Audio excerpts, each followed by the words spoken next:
Hello, this is my project for defending religious freedom, and I decided to do it on Islamophobia and anti-Blackness in the United States, and my name is Ivy Liel. For the first question, what is Africana Religious Studies and why is it important? Africana Religious Studies is the study of the history, the culture, and the religions in the Africas. And Africana Religious Studies are important because it teaches how the history behind slavery, colonization, African diaspora, and racism impacted and essentially shaped Africana religious practices. What is religious racism? Religious racism is the discrimination against certain religious groups due to their beliefs and practices, and it also includes discrimination to their race as well. The definition of religious freedom using the United Nations definition is the freedom for an individual or a group to practice any religion of their choosing, the freedom to change their religion or belief, and to practice either alone or with a community in private or public. How are Muslims affected by religious racism? According to the Racial Muslim, when racism quashes religious freedom video, Muslims have been constantly portrayed as evil and barbaric, and that they pose a threat to Christian civilization. And this was imposed by the Europeans, which goes as far back as to the Crusades.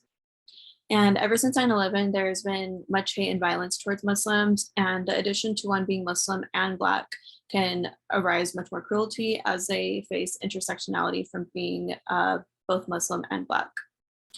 There is indeed much anti-Blackness in the United States already, as shown by many of the discriminatory practices and the brutality that Black men and women have endured in our country today.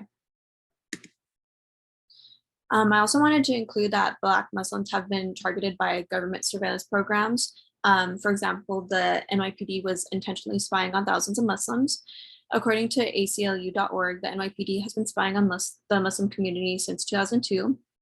And the NYPD's rationale for such discriminatory act is found in a 2007 report that is titled Radicalization in the West, the Homegrown Threat, which essentially contains the belief that a radicalization process turns individuals into terrorists, and any individual who identifies as Muslim or engages in any Islamic practices will be treated with much suspicion. I also wanted to mention that a couple years ago, under the former President Trump administration, a discriminatory ban was placed so that it could prevent individuals from Muslim countries entering the United States and later on from African countries. This was imposed on January 27th, 2017, when former President Trump had signed an executive order that banned travel to the US for 90 days from 7 major Muslim countries, which included Iraq, Libya, Somalia, Sudan, Syria, and Yemen. What do you think is important for people to know about Black Muslims? So I had learned that Black Muslims account for 1/5 of Muslims in the United States. And it's crucial for people to be aware of the history and the experiences of Black Muslims, as they're often ignored, overlooked, and usually left out of the conversation, and how they are viewed as radical and barbaric. And Black men and women already experience racial discrimination. So they unfortunately bear the brunt of both religious and racial discrimination. What have you learned about the religious tradition, how it responds to religious racism? So I wanted to include that the Quran teaches a cornerstone characteristic of Islam, which is forgiveness. And the Prophet, peace be upon him, Muhammad states that, quote, whoever suffers an injury, Allah will raise status to a higher degree and remove one of his sins. So I wanted to include this because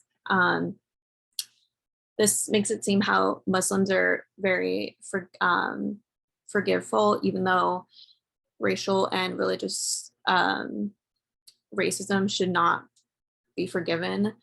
And a great majority of Black Muslims seek to maintain a good standing relationship with the police. But many other Black Muslims are outraged for their targeting of Muslims for their surveillance program, and they seek justice.